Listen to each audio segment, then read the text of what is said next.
Good evening, Ma. Where are we? We are with Mahajanapadas. Yeah, emergence of Mahajanapadas.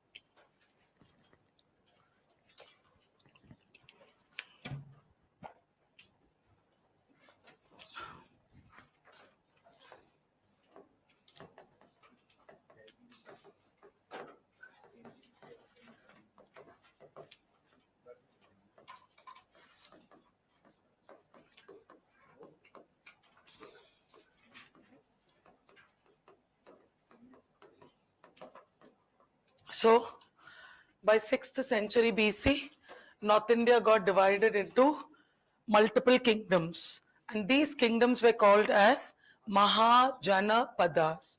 So, when did exactly Mahajanapadas emerge? 600 BC. So, how many Mahajanapadas were there? There were 16 Mahajanapadas. So, how in English we call them as states. Here, the Sanskrit term what we use is Mahajanapada.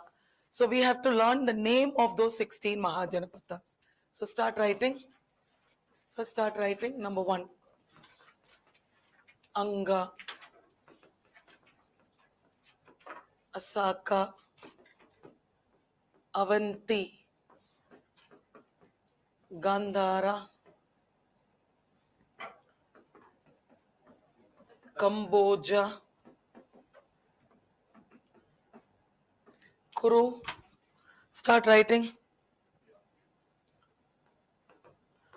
Kashi, Malla, Matsya, Magadha, Panchala, Surasena, Chedi,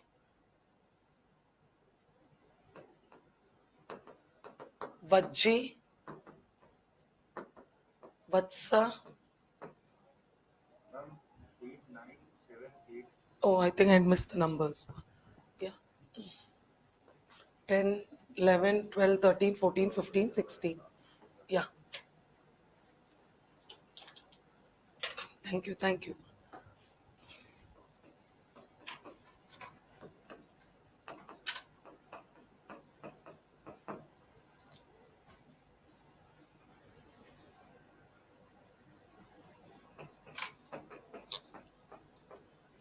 Koshala. So these are the, start writing. These are the 16 Mahajanapadas. So learn these capitals. Avanti, the capital was Ujjain. Asaka. Gandhara, the capital, Takshila. Kuru, the capital, Indraprastha. Learn only the capitals what I'm giving you, that's fine. Kashi, the capital, Banaras. Malla had 2 capital, Kushinagar. And the second capital, Pavapuri. Magadha had 2 capitals, Rajgir, Patliputra. Then we have Vajji, the capital, Vaishali. Koshala had 2 capital, Shravasti and Ayodhya. So learn them, by heart them. These are the capitals. Whatever I've written it, just by heart them. Ujjain is in Madhya Pradesh. Takshila is in Pakistan. Indraprastha is our Delhi. Then Banaras is in UP. Kushinagar in UP. Pavapuri at Bihar. Rajgir and Patliputra both at Bihar. These both at UP. Vaishali at Bihar. So you need to memorize the 16 Mahajanapadas. So learn all of them. You should know Malla is a Mahajanapata. So which among the following is not a Mahajanapata? So if they give you any one of them, you can shuffle it, but make sure you know them. You need not memorize in order. Just study it casually. Casually start studying them. You will get it. It will take some time because 16, right? 1 per day, 2 per day, or 5 per day as per your choice. But to be on the safer side, better to learn them. Yeah. Pavapuri, Bihar. Kushinagar, UP. Rajgir and Patliputra, Bihar. Buddha died at Kushinagar, UP. Mahavir died at Pavapuri. Getting it? So these are the things. Koshala. So these are the states of northern India. So we start with the third chapter. Clear? Shall we go? Write it. Learn them. Ma. Whenever you find any differences with NCERT and class notes, stick on to the class notes. Class notes will be the final version because the NCERT is old. Till the government of India approves it, it is there. Because yesterday some students came to me with a book. There's lots of printing mistakes, which is very much visible. That's why there are thousands of NCERTs in the market. Be careful of what you are studying. And if you're not knowing it, do come and ask us. So getting it. So why do we give the update? Because class notes would be the final version. Clear, ma? Shall we go? Yeah. So generally we study about the powerful kingdom. Among the 16 Mahajanapadas, which kingdom was very powerful? It was Magad or Magadha. So our focus would be Magadha. The entire 6th century BC revolved around Magadha. So keeping Magadha as a focus, we are going to study all the other kingdom. Now you know the political structure of Vedic age. You know how Indus Valley was. You know the prehistoric period. So to have a small revision, Paleolithic, Mesolithic, Neolithic, Chalcolithic, we've done it. You know what all happened there. Then the chapter being Indus Valley Civilization, the biggest chapter, which we've discussed, you know all of them. What did the Harappans do? What did they eat? How did they move? What did they wear? And all of them. Then moving on to the Vedic age, we cut it into two, as early Vedic period and later Vedic period. You know what did the early Vedic Aryans do? And what did the later Vedic Aryans do? How was their polity, economy, society, religion? If you keep all of them aside and when you thorough them, this chapter becomes easier. So far, I have not taught you any king's name. I just told you Rajan, Purohita, Senani, Gramani. I didn't give you any king's name. I didn't give you any capital. We were just studying LVP. Just the Janapada. I didn't give you any name of Janapada. But for the first time, we are going to learn about the name of a state and the capital of the state.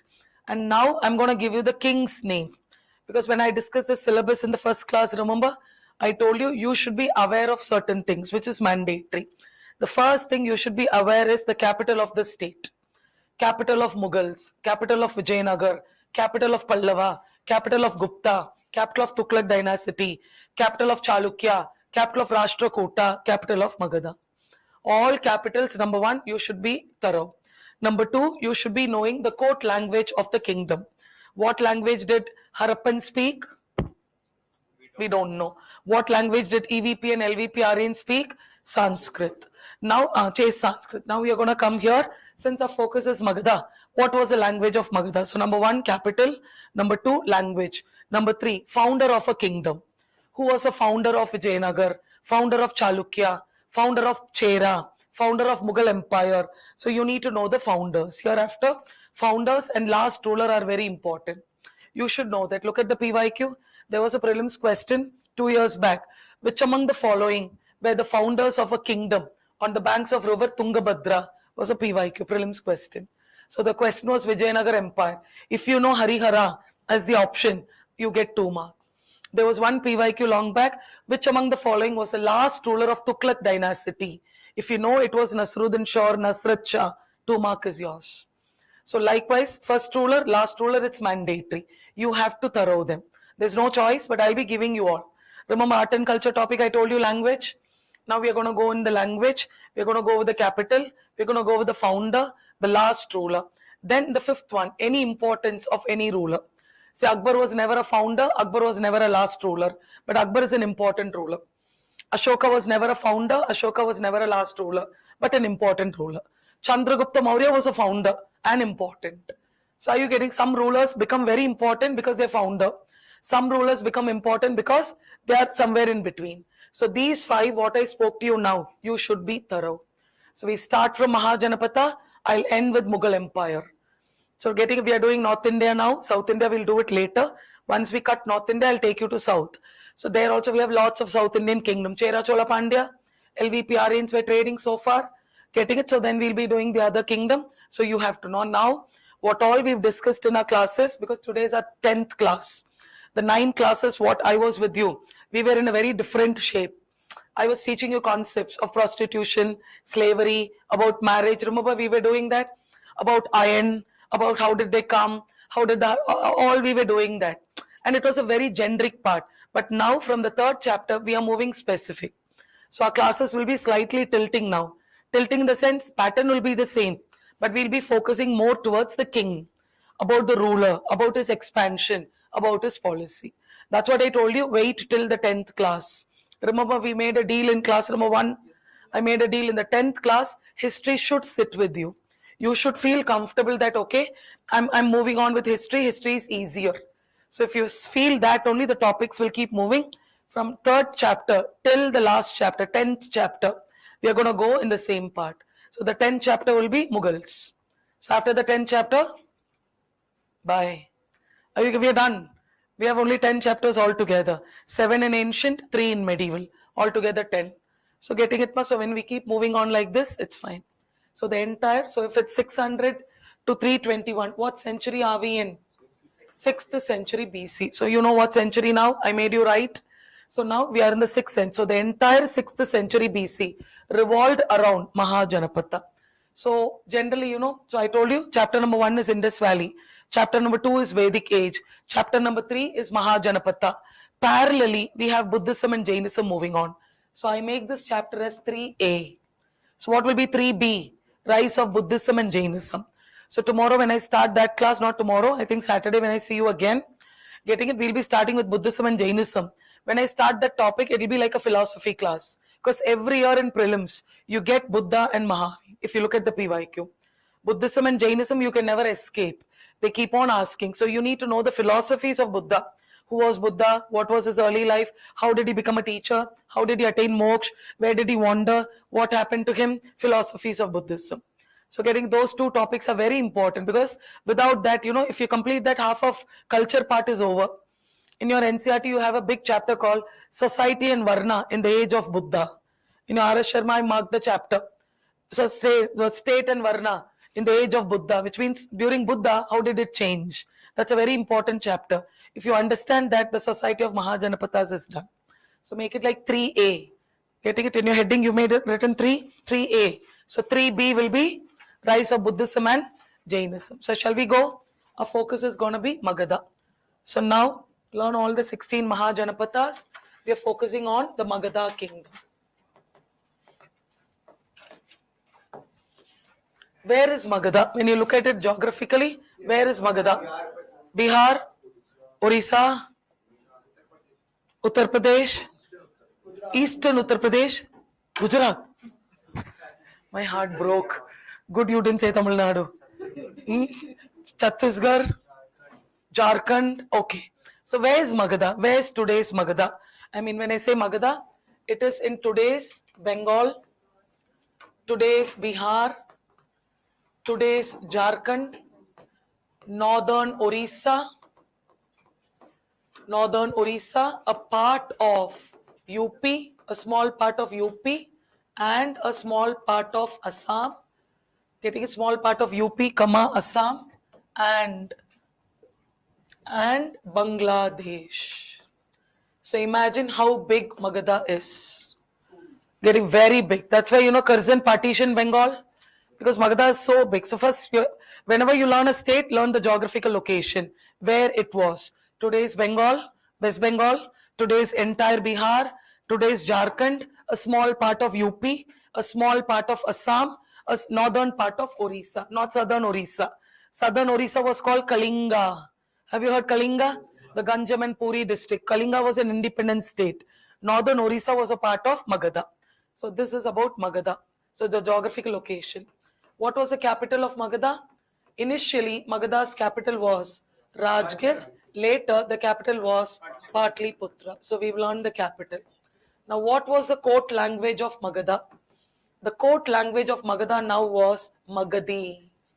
So Magadhans spoke Magadhi. Learn the language. So Magadhi was a very popular vernacular language at this point of time.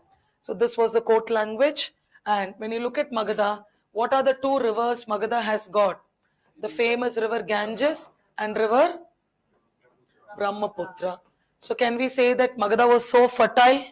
It was a very big fertile region. Geography plays a very important role in a kingdom. When a kingdom is strategically located and when the kingdom has got good resources, a kingdom would be always on top. So that's what, one of the reason for the success of Magadha was its geography. And Magadha also lies in which plateau? Chota Nagpur plateau. So what does Chota Nagpur plateau gives? Iron. So I is equal to D. Remember? Chota Nagpur plateau. So Magadha was very much prosperous. She took iron from the Chota Nagpur plateau. So these are the, positive traits what we see with Magadha. The next one, the Magadhan kingdom is divided into 3 dynasties. The Magadhan kingdom was divided into 3 dynasties as number 1, Haryanka dynasty, number 2, Shishunaga dynasty, number 3, the Nanda dynasty. So I repeat, Magadha was divided into 3 dynasties, Haryanka, Shishunaga, Nanda. So you have to learn them in order. Now we are going to move on with the kingdom. What was Haryanka dynasty? See, kingdoms are big. Empires are even more big. We say Mughal Empire, Vijayanagar Empire. Empire is a big geographical unit. Dynasties are smaller version. Kingdoms and dynasties, you can correlate it. We say Tughlaq dynasty, Vijayanagar Empire, Bamini kingdom. So getting a kingdom and dynasty. So a kingdom will have dynasty. And why do these names comes? Generally, whenever names come, this Haryanka, Shishunaga, Nanda, these might be names of their clan, the founder's clan.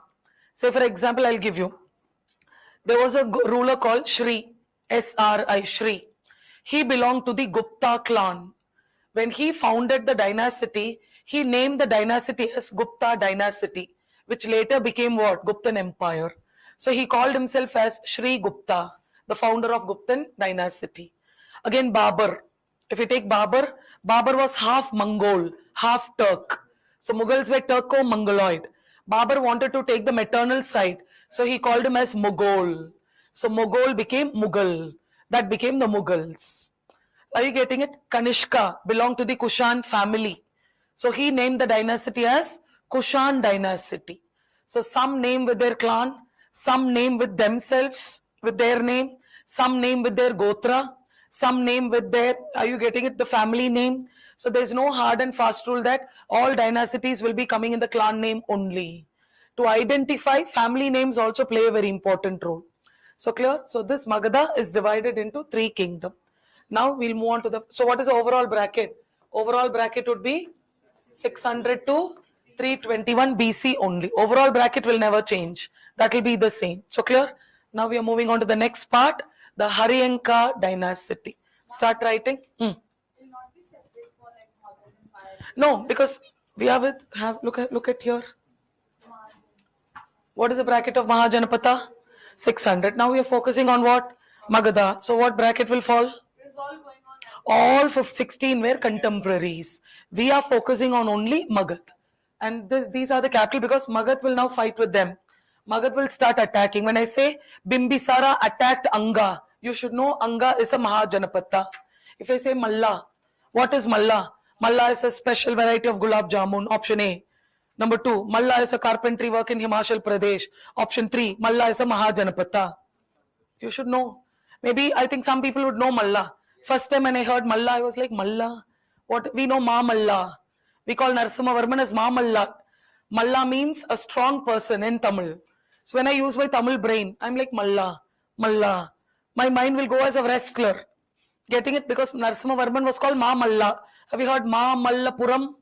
Mahabalipuram? So Ma Mallapuram became Mahabalipuram.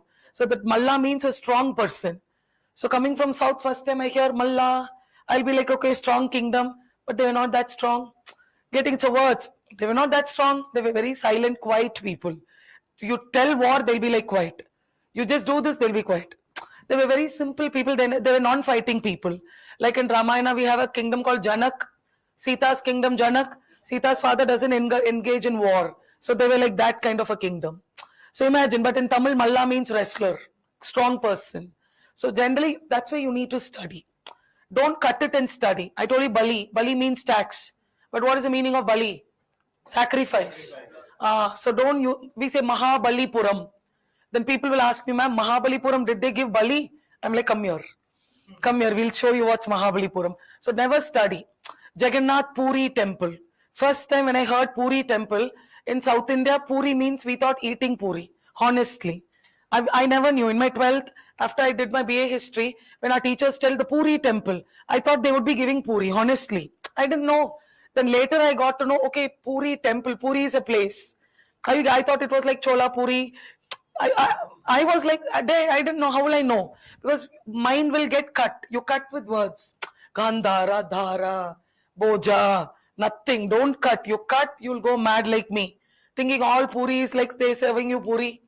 Nothing, nothing. Because terms are different. Languages play a very different role here. So the 16 are contemporaries. Among the 16, which one are we focusing? Magadha. See, there are thousands of kingdoms in India. Who is strong? History studies only about them. Who's stronger? Only we study. Others, we just cut it. We just touch them only. That's it. So now we are here. Clear? Magadha, I've given you the introduction. I've given you the language. I've given you the capital. Now I've given you the split up of the kingdom. Now we'll move on to the next part, the Haryanka dynasty. Start writing.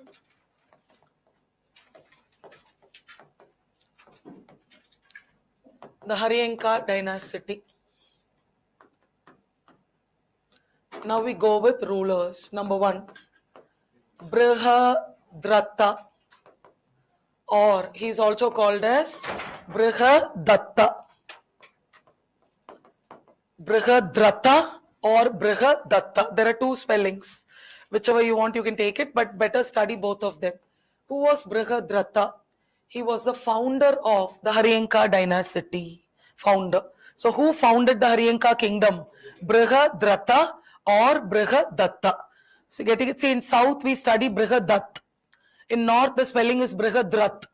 So getting it, so generally I tell this to all my students. What if a South Indian student has not come to North India at all?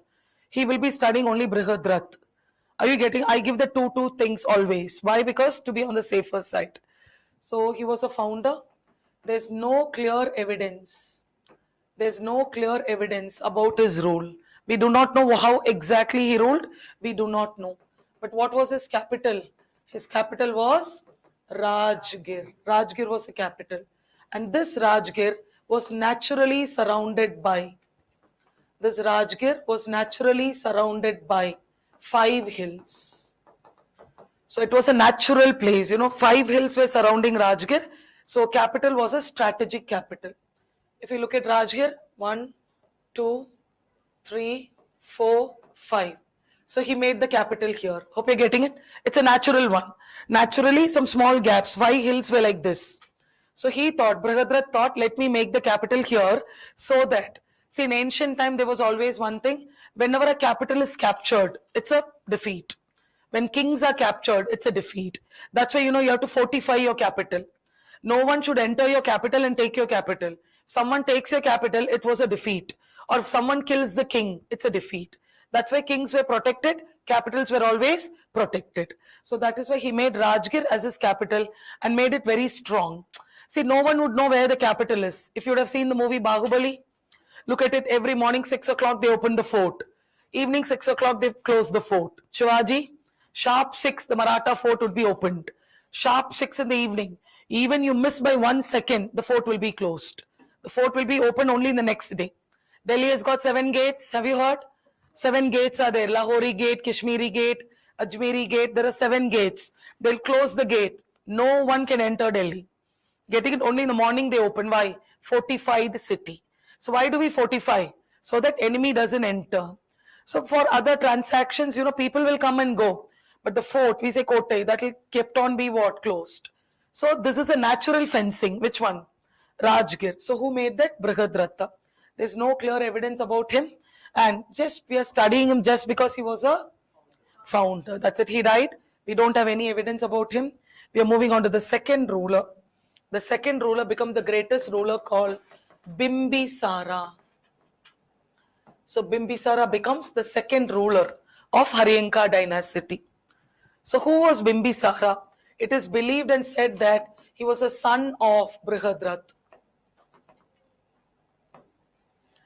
He was a son of Brihadat, and this is also an ongoing debate.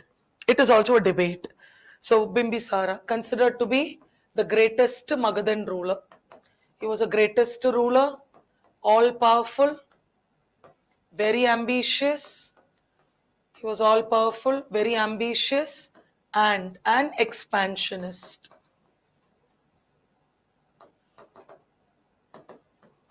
All powerful, very ambitious, and an expansionist. Who's an expansionist? One who expands. He was very strong, getting it, and ambitious. He was also welfare oriented. People liked him so much.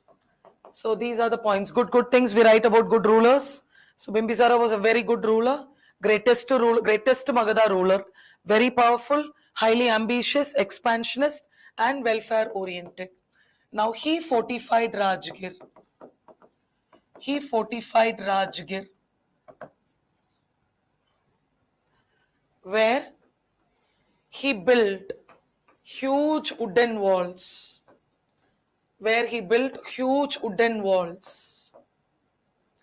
And connected the mountains and connected the hills. So he fortified Rajgir. So Rajgir was actually having a natural pavement. He thought that let me fence it. So that is why Rajgir became impregnable.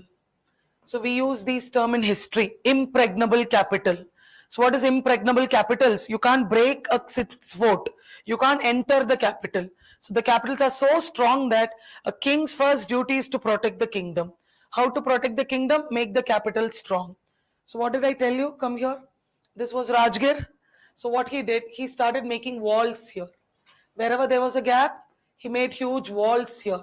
And now automatically what happened? He covered it. So he closed it. No one could enter. So without any official permission, you can't enter. So Rajgir was so big. Imagine the hills. The walls are so big. And in the walls, what did he do? He started fencing with stones also. Stones were also placed. Wooden and stone walls here and there. So that, naturally this wall will stand tall. So there will be a wooden plank, then be a stone wall, then a wooden plank. Are you getting it? So it was so huge. So when you look at it from outside, imagine the hills covering it, the huge walls covering it. No one could enter Rajgir. So who fortified and made it like that? It was Bimbisara. That is why we say Rajgir became strategic. During whose period? Bimbisara's period.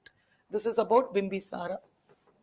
Now, he followed two policies of annexation. So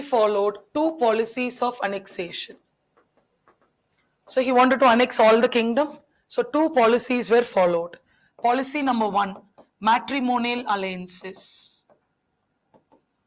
Policy number 1, he followed matrimonial alliances. That is, I will marry the sisters and daughters of all the rulers among the 615 Mahajanapata. And imagine, when a king marries the daughters and sisters of other Mahajanapata ruler, don't you think he'll become the son-in-law and brother-in-law? So automatically those kingdoms will become ally. So which father-in-law will attack the son-in-law? Which brother-in-law will attack the brother-in-law? So he's wanting to make it as a policy that by marrying, if I have a political marriage, so and these marriages are political marriages. And how do we call these marriages as? Matrimonial alliances. See, this is a kind of a plan. Whenever there's always this in a rule. If there are two kings, one king won the battle, the other one lost the battle. The general rule is the loser will give either a sister or daughter in marriage to the victorious one. That's a natural rule throughout history. Nadir Shah came to attack India. He defeated Muhammad Shah Rangila. I'm talking modern. I'm talking the last one. We are starting the first one. I'm giving you the last one. When he got defeated in the Battle of Karnal, Nadir Shah, getting it, his son, was married to Rangila's daughter. So they both had a matrimonial alliance. The last one, I'm taking the first matrimonial alliance, which means in between how many marriages are there? Are you getting it? So it is a very natural process. Have you heard Seleucus Nicator? Chandragupta Maurya defeated Seleucus Nicator. The 4th chapter I'll be teaching you. The moment Seleucus got defeated, he gave his daughter in marriage to Chandragupta Maurya. So a Greek wife, Helena, she came to India and she settled. I'm giving some example. You know Akbar. Akbar defeated many kingdoms and he entered into a matrimonial alliance. So this is how very naturally they do. Here it is about the political system only, nothing else. It's only the polity. So what happens so that the kingdom will be an ally. So he's doing that policy now. So whom did he marry now? Let's see. I'll go to the next page. Getting it? Number 1. Under marriage, number 1. He married the Koshalan princess. Koshala kingdom princess. He married the Koshalan princess. Her name was Koshala Devi. He married the Koshalan princess, Koshala Devi, and received Kashi Mahajanapata as dowry. So he received Kashi Mahajanapata as dowry. Now who was the Koshalan ruler? The Koshala kingdom ruler was a person called Prasenajit. Prasenajit was a Koshalan ruler. Write it, I'll explain. What was the relationship between Koshala Devi and Prasenajit? She was the sister and Prasenajit was her brother. So getting it? So write it. He married the queen, the princess of Koshala kingdom. Her name was Koshala Devi. And who was a Koshalan ruler? Prasenajit. You have to memorize them. Ma? These names are important. Whatever I give you, just keep studying it. Prasenajit. So who was Prasenajit? The ruler of Koshala. What is Koshala's capital? You have to study since it's first time. You've not studied. Koshala's capital? Shravasti, Ayodhya. But it will take time. I think today you have to study. It will take 2 days time for you to memorize this because suddenly I've given you 16 Mahajanapata. So Koshala, where is Koshala? It's in UP. So don't you think one UP is with Magadha? One UP is with them. So don't you think they're bordering? Getting it? So now this Koshala, long before, that is Prasenajit's father. Prasenajit's father has taken Kashi Mahajanapata. So now Kashi is with Koshala. Are you all there? Getting? So Kashi is with Koshala. So Kashi, Banaras, it's in UP. So Koshala is now big. Because which Mahajanapata is inside them? Kashi Mahajanapata is inside them. Now what happened? Magadha are so popular rulers. So since, Prasenajit gave his sister Koshala Devi to Bimbisara as a dowry, he gave which Mahajanapata to Bimbisara? Kashi. So automatically now UP comes a part of whom? Magadha. So this marriage was a very big prosperous marriage, a political marriage. Now what happened? The second marriage. He married the Lichavi princess. Lichavi. He married the Lichavi princess. Her name was, just write it, I'll explain. Chellana. He married the Lichavi princess Chellana. And the Lichavi ruler, he was called Chetaka. Chetaka was a Lichavi ruler. The princess was Chellana. So what was the relationship between Chetaka and Chellana? Chellana was the daughter. So of course Chetaka would be the father. Now what is this Lichavi Mahajanapata? Lichavi was a small clan. It was a small clan inside Vajji Mahajanapata. So Lichavi is a small clan inside Vajji Mahajanapata. Some clans would be monarchy. Write it, I'll teach you. Write it. No, yeah, they belong to Bihar. Bihar in the sense Magadha. Shall we go? Say how many Mahajanapatas are there? 16. Just a small information. It is not required for you, but I'm just giving it. If you take the 16 Mahajanapatas,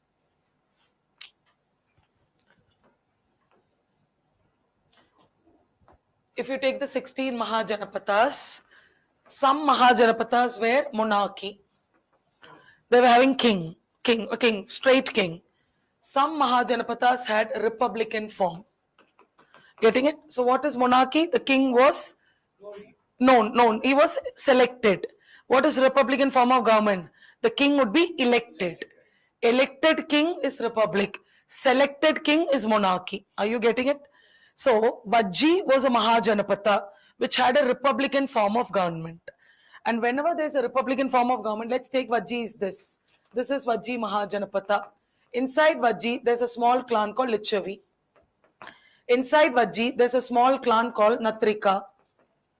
Janatrika or Natrika. Inside Vajji, there's a small clan called Videha. Getting it like this, there'll be small clan. So these clans will have a head. The head of each clan will vote for the Vajji king. Are you getting it? It's like India, Vajji. Punjab, a state which is a clan. Haryana is a state which is a clan. UP, a state which is a clan. Now the chief ministers of UP, Punjab and Haryana will vote for whom? The Vajji head. So which means they will vote, election. That is why Vaishali is called as the first republican form of government in the world. So who had the first republican form of government in the world? Vajji Mahajanapata. And what was the capital of Vajji? Vaishali. Where is Vaishali? Bihar. So Vaishali was a very strong kingdom. When we say Vaishali, I mean the capital. So today when you read it, you'll find this. Republican Mahajanapata, monarchical Mahajanapata. So the Lichavi. Lichavi is one such clan inside Vajji. That's what I've written it here. So the name of the clan is Lichavi. So what is the capital of Lichavi? Vaishali. So Lichavi is of Vaishali. Vajji is of Vaishali. So it would be like that. So now in this Lichavi clan, they were royal people. So this clan had a ruler called Chetaka. Chetaka had a daughter called Chellana. Now Bimbisara married the Lichavi princess Chellana. And now what happened? This Chetaka, this Chellana and Bimbisara, they gave birth to a son. A son was born and they named him Ajatasatru. So Ajatasatru's mother was whom? Chellana. Because Koshala Devi did not have sons. Koshala Devi had only daughters. So what is primogeniture? Son should be there. So automatically, don't you think Chellana's son will take the lead of the next crown prince? That is why Ajatasatru became the Yuvaraj. He became the crown prince because Koshala Devi never had sons. She had daughters. So automatically, the role goes to which one? The role goes to which one? It goes to his Ajatasatru. Likewise, he had other marriages also. Number 3, there was a marriage. 4, there was a marriage. We don't want it. Like this, what happened? Bimbisara started having a matrimonial alliance with many kingdoms and he started receiving lots of wealth. Now, don't you think anyone wants to attack Magadha? Prasenajit will stop them? Are you getting me? Prasenajit will stop because without crossing Prasenajit, you can't go to Magadha. Prasenajit is having the entire UP. The remaining eastern UP is only with Magad. So don't you think they'll have formed strong allies? This is one policy of what? Matrimonial alliance by annexation. So this is one policy what he followed. Have a look here. He followed 2 policies. Policy number 1, matrimonial alliance. Now we are moving on to policy number 2.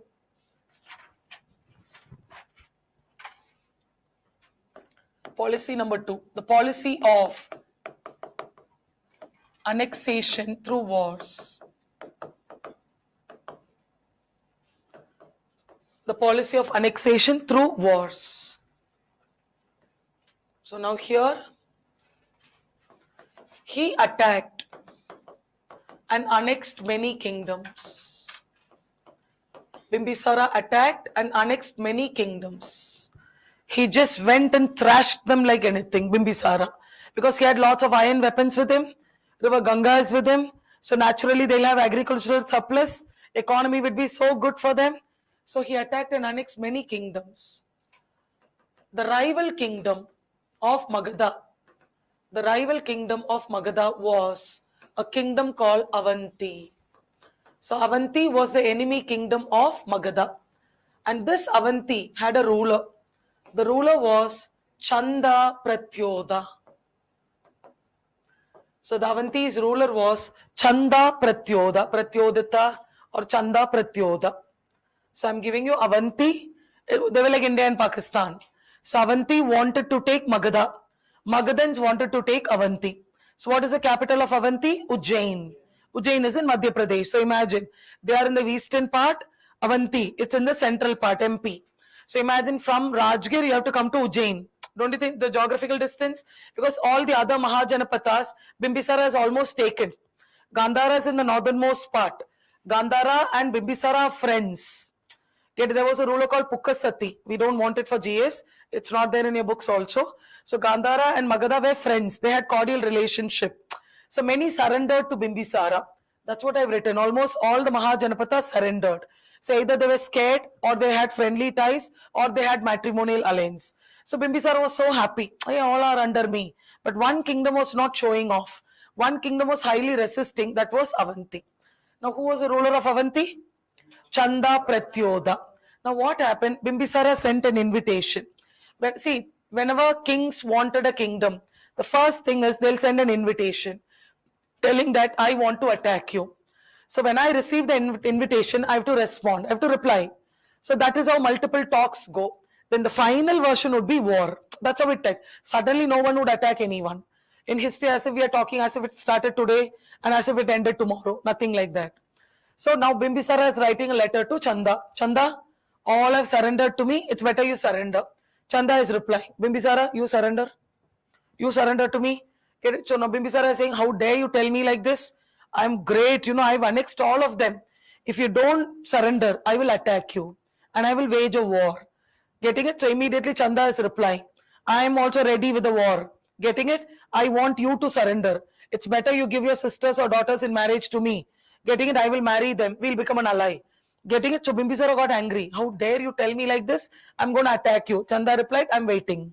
Now the war began. The war was about to happen. Now when the war was going on, there's a small story here. I'll tell you what happened. Yeah. So, nothing I'll dictate. Just listen. So when the war was about to happen, they fixed the date, the war was about to happen.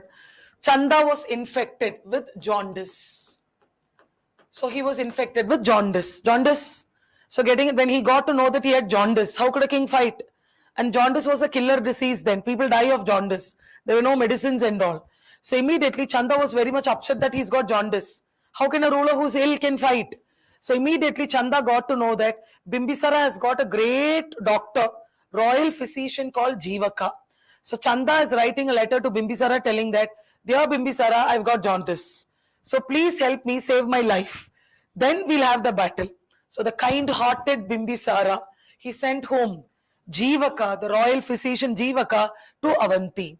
So Jivaka went and treated Chanda. So Chanda was overwhelmed. He was so happy. So such a sweet man. I asked a doctor, he gave a doctor, and the doctor treated me. Now I'm alive. I should do something. Gratitude. So Chanda gave his daughter in marriage to Bimbisara. So final version will be what? Matrimonial alliance only. He should have done that first. That is what was a talk. See, at times history, nothing goes as per our plan. It goes the other way. So this shows the character of Bimbisara, that he never wanted to fight with a king who's with a fever or who's suffering from something. So and Bimbisara always says that war is different, annexation is different, friendship is different, diplomacy is different, enmity is different. So now Chanda became his father-in-law. Don't you think so? At the end of the day, Chanda became his father-in-law. This shows the character of Bimbisara. Now, who was this Jivaka? This Jivaka, he was a student. He was a student of the Takshila University. So what is the capital of Gandhara? Takshila. Now in Takshila, there was a famous university established during this time only called the Takshila University. And this Takshila University was a great center of learning. The first residential university. Where they taught Vedas, they taught mathematics, they taught philosophy, medicine, it all was taught. In that university, who was a student? Jivaka. So in those days, my Takshila University students were seen so big. So you come out of the university, 100% campus placement. Are you getting it? So the moment he came out, he got a job in whose court? Bimbisara's court. The moment he was there, he was a great expert. And of course, the doctor was so great because he treated whom? Chanda. So this story, we get it from the records. The court records are giving us that. So clear with that? So take down. You've written till here? Under this. Just write the next point. Yeah. Chanda was infected with jaundice. If you know the story, it's fine. If you know it, it's fine. So I'm dictating. Chanda was infected with jaundice. Chanda was infected with jaundice. So he requested Bimbisara. Chanda was infected with jaundice. So he requested Bimbisara to send his royal physician, Jivaka. So he requested Bimbisara to send his royal physician, Dr. Jivaka, to send his royal physician, Jivaka. Open a bracket and write, he was a student of the Takshila University. Jivaka was a student of the Takshila University. Clear, ma? Close the bracket. He requested him to send Jivaka, the royal physician. Jivaka treated him. Jivaka, continue. Jivaka treated him. Jivaka treated him. And Chanda gave his daughter in marriage to Bimbisara. Jivaka treated him, and Chanda gave his daughter in marriage to Bimbisara. Thus, the enmity between Magadha and Avanti became cordial. Thus, the enmity between Magadha and Avanti became cordial. Enmity between Avanti and Magadha became cordial. So that's it. Clear? So don't you think now Bimbisara is a very topmost hero, talk of the town? He was a very good person. Everyone liked him. His people were like adoring him like anything. He was always like, that on high. So he was a kind of a welfare-oriented ruler also, and he was very good actually. So this is about Bimbisara. So 2 policies of annexation did work. Clear, ma? Have you written it? This Jivaka came in 1 prelims. Jivaka was sent to the court of Takshila, Avanti, Malla, Panchala. 2 mark. Done. This is what is history. 20% of history questions will be direct only. If you 20%, and if you sail the 20% itself, your clearing level will be fast. So this is there. We'll move on to the next part. Yeah, just write. He met Buddha. Who? Bimbisara met Buddha at Rajgir and adopted Buddhism. He met Buddha at Rajgir and adopted Buddhism. So Buddha met him multiple times. Okay, Buddha used to come very frequently. We'll do that story part in Buddhism. What did Buddha talk to him? So whenever Buddha comes, Buddha used to tell him, Bimbisara, you should do this. You should be good to people. Let people be happy with your rule. So Bimbisara gradually started to alter everything. That is how Bimbisara was. So Buddha used to come. Buddha taught him meditation. So who learned meditation from Buddha? Bimbisara. So they were like very good friends. So they were contemporaries of each other.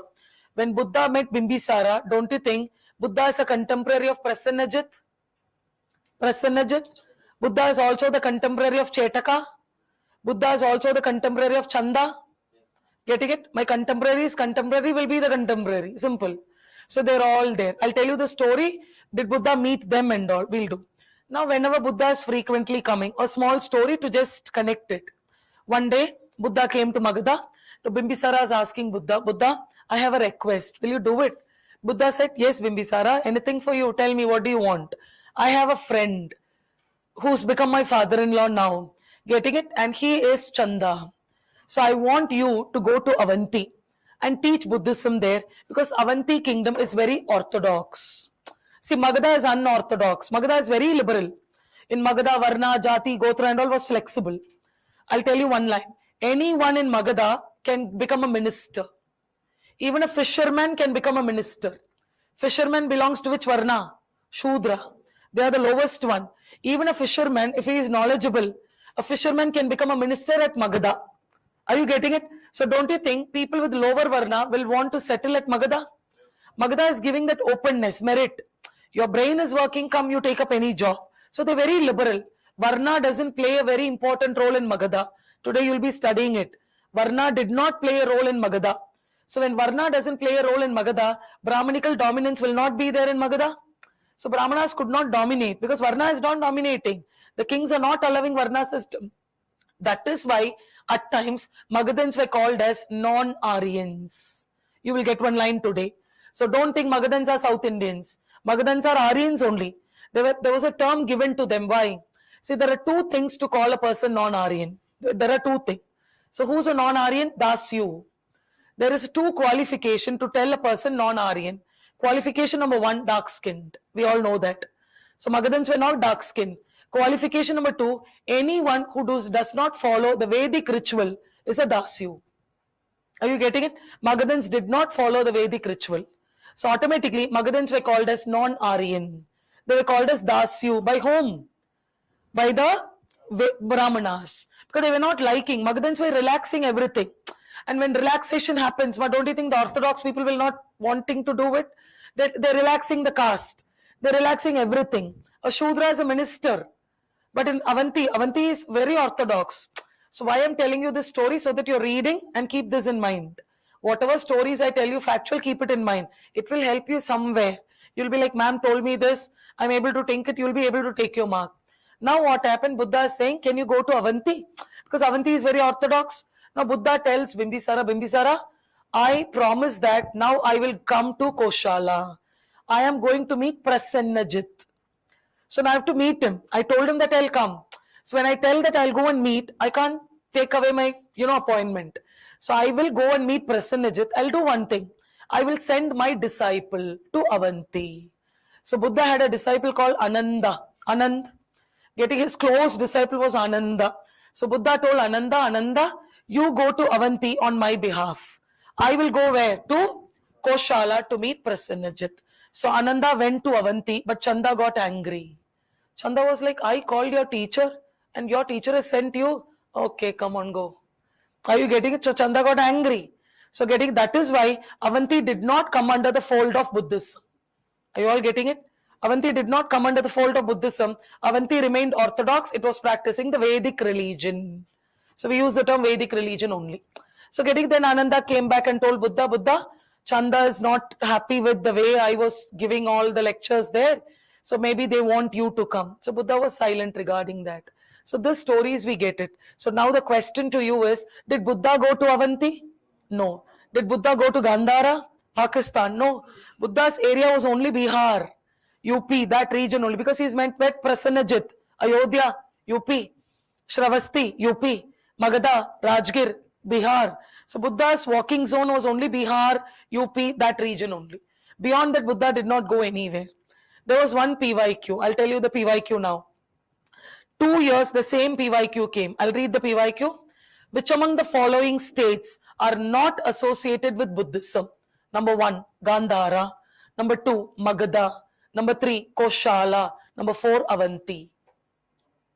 Avanti, Gandhara. So 1 and 4 is the option. You're done. So we are getting questions like this. Which among the following Mahajanapata was not associated with Mahavir? Not. So you should know what Mahavir was associated. That is why I want you to study all the Mahajanapata. At least the name. Because at least the name, so that you know. If I don't tell you the story, R.S. Sharma doesn't have the story. If I don't tell you the story, how will you be able to pick that answer? So classes are combined. Classes are everything. We are clubbing up everything so that you try to pick it up and you answer it out. This is how you need to understand. Certain things plays an important role. Now, are you getting the line? I told you that how they marry, how matrimonial alliances were and all. So he met Buddha. So Buddha was contemporary of Bimbisara. He adopted Buddhism. So after adopting Buddhism also, he was like, he became that kind-hearted and he was in his retired age. He wanted to be at peace. Now Bimbisara, next point. He was the first ruler to introduce a standing army. He was the first ruler to introduce a standing army. So first time standing army is coming. EVP, did we have standing army? No. EVP, did we have regular army? No.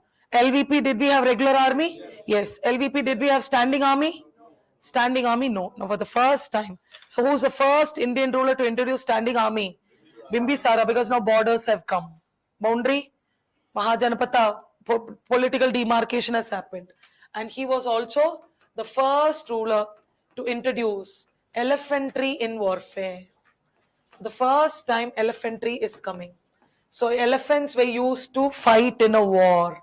So Bimbisara was the first ruler to use elephants in war. So getting it now, Indian elephants will fight. Imagine how elephants will fight. Indians, we domesticated elephants in LVP. Remember that circle of iron? Elephants were domesticated. They used to carry wooden logs. They used to help in shifting and all. Now elephants are trained. Elephants are ready to fight a battle. No other kingdom had elephants. Imagine one elephant lifts his trunk and runs and come towards you. What will you do? You'll run. Oh, fight. Oh, good. Okay. At least good. Yeah. I thought only Rajinikanth would fight. Fine. Imagine they had 6,000 war elephants. Army. Yeah, in warfare. So imagine they had 6,000 elephants in war. Imagine some ruler goes with horses and fight, elephants standing in the front, screaming. How will the opponent do? Immediately they'll say surrender. They'll surrender. So Bimbisara annexed many kingdoms with just. See, in history there's something called the showcase warfare. It's not for you, it's for my optional students, but I'm telling you. Showcase. SHOWCASE. Showcase. What is showcase warfare? I will take my huge army and I will go. This showcase warfare is a trick of Cholas. Cholas and Pallavas. In South India, Rajaraja Chola. Cholas and Pallavas will use this warfare very frequently. What is showcase warfare? And which animal will be in showcase warfare? Elephants. They will take elephants. Rajaraja Chola took 10,000 elephants and he went to attack Sri Vijaya. Remember?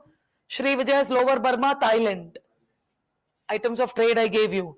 The Sri Vijaya kingdom is Thailand kingdom. When he went to attack the Sri Vijaya kingdom, 10,000 elephants were standing. The Sri Vijaya ruler saw 10,000 elephants are coming in the waters.